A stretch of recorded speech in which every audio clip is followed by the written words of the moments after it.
एक समय की बात है, एक गांव में एक अंधी बुढ़िया माई रहती थी। उसके परिवार में उसके पति, बेटा व बहू थे। वो बहुत गरीब थे। उनके पति की तबीयत भी खराब रहती थी।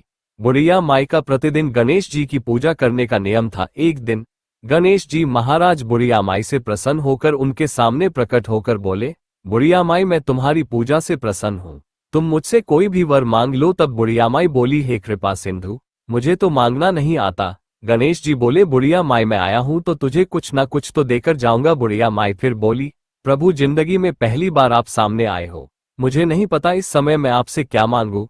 आपके दर्शन से ही मेरी सारी इच्छाएं खत्म हो गई। ये सुनकर गणेश जी मुस्कुराए और बोले, बुढ़िया माई, मैं कल फिर आऊंगा, तब तक तुम सोच लो, अपने घर में पूछ लो। बुढ़िया माई बोली, ठीक है प्रभु।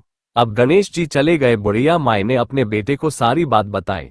बेटा बोला, माँ धन मांग लो। बुढ़िया माई को कुछ सही नहीं लगा। उसने बहू से पूछा तो बहू बोली, माँ पोता मांग लो। बुढ़िया माई ने अपने पति से पूछा तो वो बोला, अरे मेरी जिंदगी, मेरी सेहत मांग लो। तब बुढ़िया माई ने सोचा, ये सब तो अपने अपने मतलब का मांग रहे हैं, क्यों ना मैं एक बार पड़ोसन से पूछ लूं। पड़ोसन से पूछा तो पड़ोसन बोली, बुढ़िया माई, तू क्यों धन मांगे, तू क्यों पोता मांगे, तू तो अपने लिए दीदा घोड़ा यानी अपनी आंखें और घुटने मांग ले। तब बुढ़िया माई घर आकर सोचने लगी, ऐसी चीज मांगनी चाहिए कि बेटा बहू भी खुश हो जाए और अपना भी काम हो जाए। बुढ़िया माई सारा दिन सोचती रही। सुबह हुई, बुढ़िया माई पूजा करने लगी।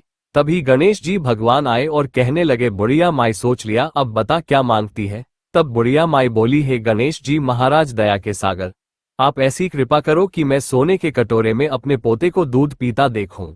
अमर सुहाग दे दो, निरोगी काया, सभी को सुख दे दो। गणेश जी महाराज बोले, माई, तूने तो मुझे ठग लिया, सब कुछ मांग लिया और कहती है मुझे मांगना नहीं आता, पर ठीक है, तथास्तु। ऐसा कहकर गणेश जी अंतर्ध्यान हो गए।